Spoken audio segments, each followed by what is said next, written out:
welcome back to you Online Darts, everyone. We're here in Liverpool for night 2 of the Premier League. But Matt, first time we've caught up since the World Championships. Reflection on the tournament as a whole, pleased to get it out of the way more than anything. Very pleased to get through it. I think if you'd have offered me 2 players in a full arena, in early December on stage for the final, I'd have bitten your hand off. It was a real challenge to get through that event. Everything was an obstacle. Obviously the COVID regulations, travel for players. We had some unfortunate incidents on site. Somebody who was working the event actually had a medical problem and passed away during the event. So it was there was a lot of challenges. There was a lot of things that were really difficult. But I think what really helped carry it was the standard of play. Every night, particularly after Christmas, there was one standout match at least that really captured the imagination. We had a fantastic final with 2 great guys, Peter and Michael, and I think that that was a really uplifting way to end the tournament, because it was a challenge to get through it. But we got through it. So I was going to say, halfway through the first week, when all intents and purposes, it looked like Boris was going to shut the country down at one point. That's the way everyone was interpreting it. Yeah. At that moment, I bet you were like, oh no, not again. I think we kind of thought we were pretty confident we'd get to Christmas with crowds, but we probably thought maybe there was a chance that after Christmas we wouldn't be able to keep them. But fortunately, as things progressed, we were. Yeah. One thing that came up, obviously, players failing tests and whatever, and that's the rules. They had to pull out. Yeah. If it didn't happen, but if one of them had failed before the semi-final or final, would the trophy have been awarded in that circumstance? I think before the semi-final, we would have somebody would have got a bye to the final. I think if it had been the final, we would have had to have made a decision as to whether it would have been appropriate to play the final again. I did read some. You can't just turn up to Ali Pali on any day and do the event. That event takes 8 days to build. Yeah. And Ali Pali's a busy venue with lots of other bookings, so you can't just sort of phone them up and go, oh, we'll be back next Tuesday instead. And also next Tuesday, what happened if the other guy had COVID as well? So it's people are treating COVID like it's a special circumstance, and in many ways it's not. It's the same as if somebody had fallen down the stairs and broke their ankle and couldn't stand on stage, they would have been unable to play. COVID's just another reason why you were unable to play. What I've said there was not something we'd discussed. That's not a PDC rule. That's just my initial thoughts of what. In all honesty, it was very hard to think about that, because it was like, right, if this happens, we've got a big problem, big problem. And we were fortunate that it wasn't. The guys who got to the latter stages were so careful, they were so conscious, they saw nobody, they took no risks, to the extent of having Airbnbs where the delivery guy would leave the food at the door and they wouldn't open the door for him, they were ultra cautious. And then, obviously lucky as well, because you can catch COVID by being unlucky. So it just happened that they got through it. Yeah, it was just an interesting one. Like you say about venues, the snooker was there. Yeah, absolutely. So within the match room itself, we were finished by 3 a.m. on the night of the final, and snooker were already in building. Exactly. I couldn't have just said to snooker, oh, by the way, guys, start the Masters a bit later. Tell the BBC just to wait. It doesn't work like that. It just doesn't work like that. From there, Q School took place successfully on both sides of the dividers, as we call it. Were you, again, pleased that happened, and the standard was superb? It was good. Numbers good. Still a massive appetite of players who want to step up into the professional ranks. Standard was really good. Really pleased with what's happening over in Europe. I think we made the right decision by splitting the 2 Q schools a few years ago, and the number of cards that are being awarded now is actually relatively level, because the number of entries is growing out there. So we're really pleased with Q School. One thing that stood out for me in Q School as well was the progression of the CDC players. Jules Van Dongen obviously getting his card, but Leonard Gates, Danny Lalby putting in great performances as well. That shows that's working, what you're doing alongside the CDC in North America. Yeah, it's a good example, because what the investment that we make in a lot of these affiliate organisations like the CDC, they have to prove results over time. And one of the ways they can demonstrate that is by having players who can compete internationally. So we're working closely with the CDC guys. They're absolutely the right people in North America. They've got the right ideas, the right ambitions, and there's always been a base level of talent in North America as well. It's not as if it's a new darts territory, but now the opportunities are growing again for these guys in steel tip as opposed to just soft tip. You're right, you're seeing the results of that. Then the Premier League announcement was made, not the 8, we'll come on to that in a minute, but the change in format. Was that a tough thing to come to? Because I'm guessing you and Sky were a million miles away to start with, and you had to give and take a little bit to get to the format you wanted? Not really. No, not really. No, I mean, no. I think, you know, the Premier League format evolves. You know, this format might only last 3 or 4 years, not because it's no good or because people don't like it, but because the Premier League has to evolve. Yeah, of course. Ultimately, it's largely the same players playing in largely the same venues every year. They equate that to like a comedian or a music act who goes and does these sort of tours like we're doing now. Yeah. They have to evolve their shows as well. So we are not going to do the same Premier League year in, year out. So 7 players to 8 players to 10 players, elimination, challengers, contenders, you know, all these different innovations that come into it. And I think this kind of, you know, internally we call it like a prize fighter type concept. If you remember the old boxing concept. It was good. The slogan that we use in every match matters. It really is that applies, because we've seen in the past too many of the sort of middle weeks where somebody's won 5 out of 6, somebody's lost 6 out of 6. The guy who's lost 6 out of 6, he knows he's not going to get to the playoffs. It's going to be difficult to avoid the elimination. Hard for him to get motivated. Doesn't really turn up with a spring in his step. You know, in the same vein, we've got a guy who's won 5 out of 6, knows he can afford to lose a couple and still be in the top 4. You know, you don't want to get any complacency settling in. So this way, even if you lose your first 15 nights, it's still worth you turning up on night 16 and trying to get that 10 grand, you know? And likewise, even if you win your first 15 nights, you still go, yeah, I want the 10 grand that night as well. And we think it gives more context to the crowd in the arena, because it's not just like, oh, here's 2 guys, right, that's 7-4, they're off, see you later. Yeah. It's like, right, here's 2 guys, that's 7-4, he's through to the next round. You know, or 6-4 as it would be now. But, you know, the point is that now there's some context to every single match, as opposed to just some mid-table clashes, or, you know. Yeah, I completely agree. For the fan in the arena, I think it is brilliant, because it's you get a winner each night. Yeah.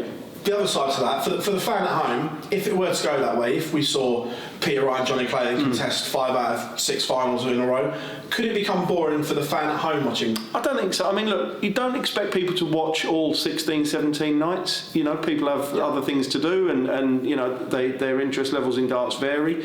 I think the matches are short, so they're never going to be boring, because they don't have time to get boring. The standard's high, so it's never going to be boring. You know, and ultimately these guys, all 8 of them, are capable of beating each other. I think it's extremely unlikely that you're just going to see the same players all the time, you know, losing, winning, whatever. There'll be some patterns, of course, but it's not just going to be the same. I hope I don't live to regret saying this, but you don't imagine that it's going to be the same over a 4-month period. And we don't think it will get repetitive or boring for the TV viewer or the viewer in the arena. If we did, we wouldn't have brought it in. But ultimately, like with everything, like I said, we'll review it, the format will evolve, the Premier League will evolve, and this is just a wheel that keeps on turning. Joe Cullen got in from winning the Masters. Yeah. First of all, we'll touch on Joe finally winning that TV tournament. Yeah. He's come through the ranks, he's won everything else, and it's about time he ticked that box off, because he's such a talent, but now that's gone, that's a huge monkey off his back. Yeah, Joe's been knocking on the door for ages, and never really, not like, say, Michael Smith, who's been in and around semis and finals, but Joe's always been a consistent performer without ever hitting those heights, but he always had the game, he just didn't have the game on a regular enough basis. Yeah. And he showed in Milton Keynes that he can do it, and hopefully it's as a springboard for him now to really establish himself in the elite of the sport, because he's a good lad, and he's a good player, and he's capable of being in that position. So fingers crossed it's an opportunity he takes. Off the back of that, he got into the Premier League. Was it the same as last time? I know you didn't announce it. Was the director's WhatsApp chat going off, and was it a shootout again? Pretty much. I mean, there were obviously other players in contention, but I think it was just a case of taking a view that, you know, it was an impressive weekend from Joe, and going into the Premier League, he would be on good form. It was 2 years in a row now that final spot, or the overall announcement, has been left until the Masters. Is this something that is going to continue, or has it just happened? It's very late, so it does present some challenges in that respect. But I think it's a good talking point for the Masters. It's something that we'll evaluate. Look, the rules for the Premier League, and it's funny, I'm sure you're going to ask me this, but I read these experts who know everything, who don't know anything. This thing about major winner, right? You find me a time somebody from the PDC used the phrase major. You will never find that time. We don't say major. We have televised Premier events. So some people say, oh, that's a major, that's not a major. Well, that's down to them. That's their opinion, and they're quite entitled to that opinion. That's not our opinion, right? So people talk about different events in different contexts, and they say, oh, if you win a major, you get into the Premier League. Well, the last time I checked, we've got 11 televised events. And we also say that the top 4 get in. So let's say the top 4 get in, and the 11 other tournaments are all won by different players. Well, we're going to have 15 players. How do they all get in? Yeah. You know, these things don't work. You know, it doesn't work like that. So the rule is top 4, and then we pick the rest.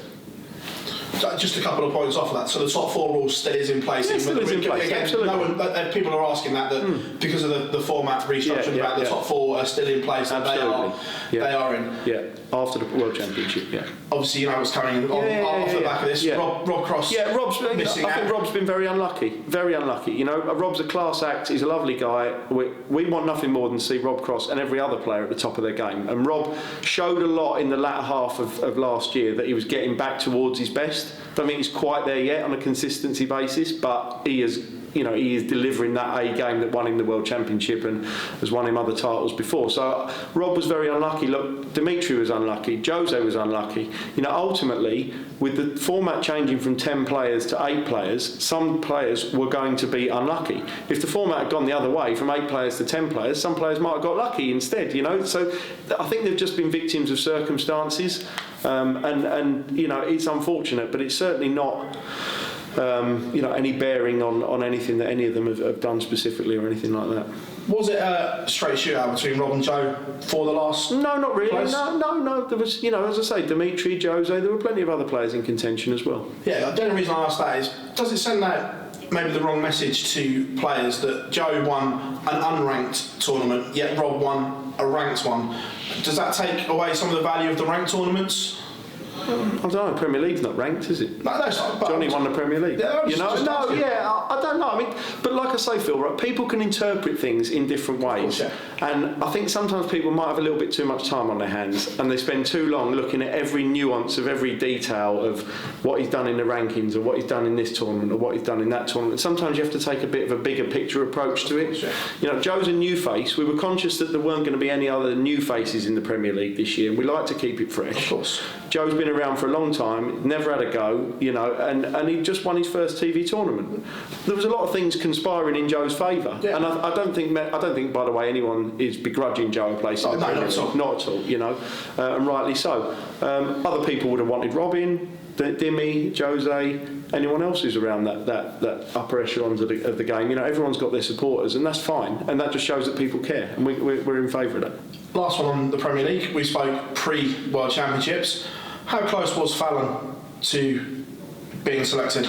Not as close as people think. No. You know, I mean, obviously when she didn't win a tour card, it made it not a question, because we don't have non-tour card holders in the Premier League. People used to say, why don't you put the BDO champion in? Why don't you put Phil in after he's retired? Stuff like that. We've got tour card holders for a reason. These people are professional dart players. Yeah. Fallon would have been in contention had she had a tour card. I'm not saying she would have been in, but she would have been part of the conversation. No, that's fair enough, because obviously there was a hot topic of conversation. It's important with Fallon. I feel so sorry for her because she gets so much scrutiny and so much of it is undeserved. She's just someone who wants to play darts. And she was so unlucky with the pandemic because her career was just about to take off, and it really knocked it back. But she's someone who's got a bright future, and I think people have got to leave her alone a little bit. There's still too much. It's not her fault if someone writes a headline about her. And it's not her fault if she gets talked about just because she's a girl who beat a man. It's just not fair. So I think with Fallon, it's a case of doing the right things at the right time for her career, and that's something she's well managed by Jason and Modus. We try and speak with them regularly or with Jason regularly, and just make sure that anything that we're going to do with not just Fallon but the women's game is the right thing to do for the overall picture for darts. We've introduced the Women's World Match Play this year. We're increasing the women's series. That's not for Fallon's benefit. That's for every woman's benefit who plays in darts. Now, Fallon's unlucky in that she'll be the one who gets under the microscope for that, which means the other players can play without the same level of pressure on them that she will have. unfortunately, that comes with the territory of when you did what she did. Yeah.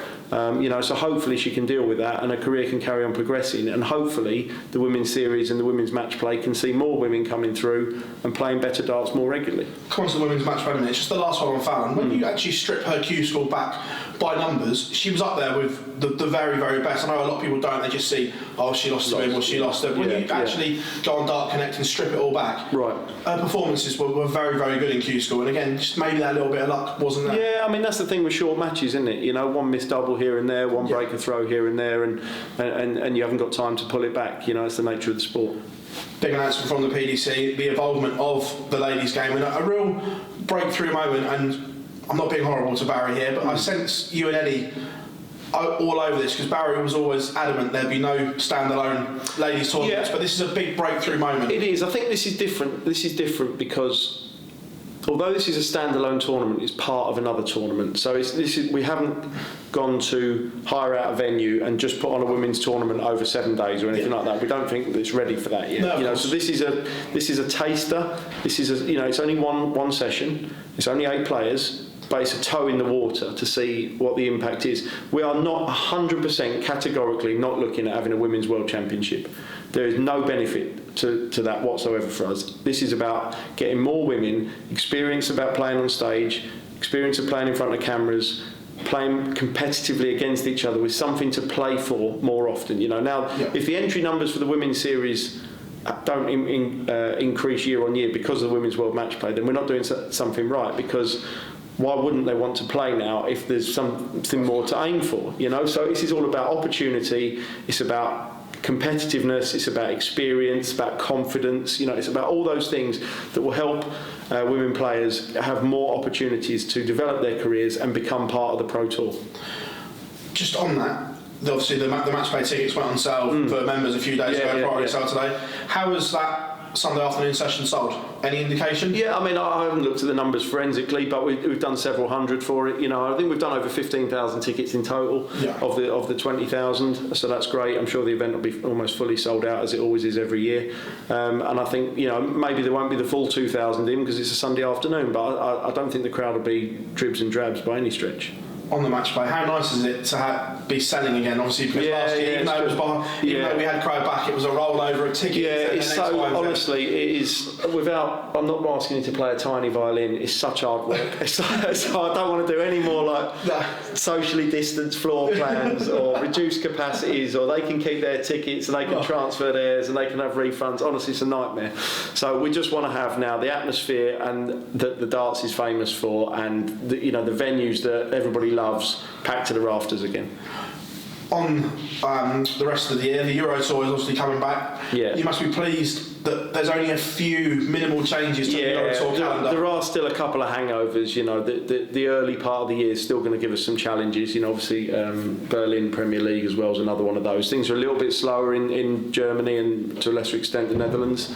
But I still think once we get out of the first quarter of this year that we should be hopefully home and dry. So our aim this year, as always, but I think it's achievable this year, is to deliver a full tour, including full scope of European-based events. So fingers crossed we can just manage these next couple of months. There might be some late changes and whatever, it's just the way it goes. And we still tell players, don't make any travel or accommodation arrangements that are non-changeable.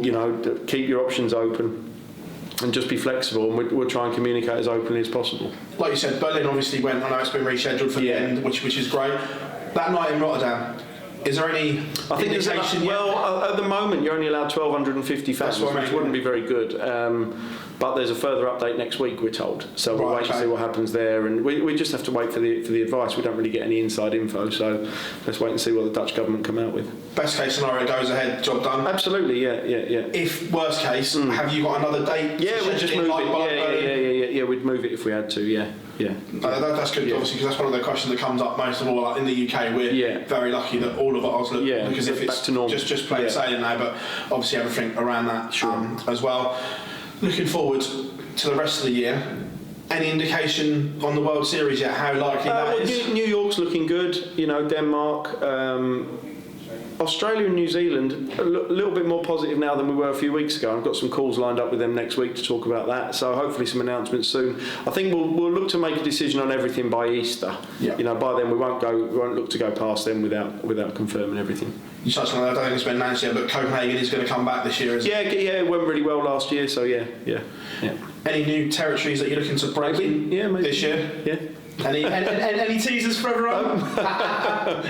But just looking at the rest of the year, you must be excited after the last 2 years to see what this year brings, because it's been tough for everyone. We need a stable year. We need a year where everybody knows what's happening, back to normal, get everybody's heads back on darts rather than COVID plus darts, and then we can really look to refocus on building.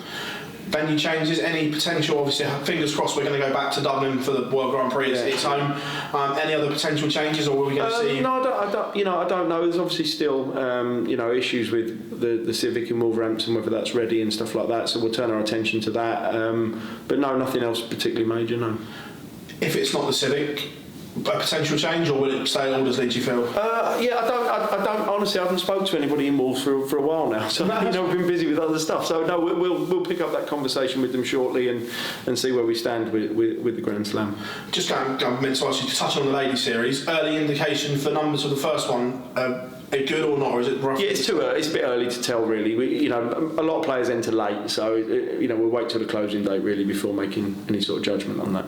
And again, another huge announcement. I know it's only a one-off, but you've allowed the tour card holders that won their tour card to play in the WF Lakeside World Championship. That's a good move for darts, a lot of people were saying. Yeah, it would have been churlish of us not to allow them to. They qualified for it under genuine reasons when they weren't PDC players. It's not their fault the event moved, so they shouldn't really have that opportunity taken away from them. Obviously, two have decided not to play, and that's entirely their prerogative. But the others are more than welcome to play, in our opinion. I know it's nothing to do with you, but did you watch any of the seniors at the some of it, nostalgia reasons and everything back to the tavern? I mean, I used to enjoy working at the Circus Tavern, so enjoyed it. No, it was good, Matt. Absolute pleasure for taking time with us as always, mate. Thank you very much. Thanks, Phil. Cheers.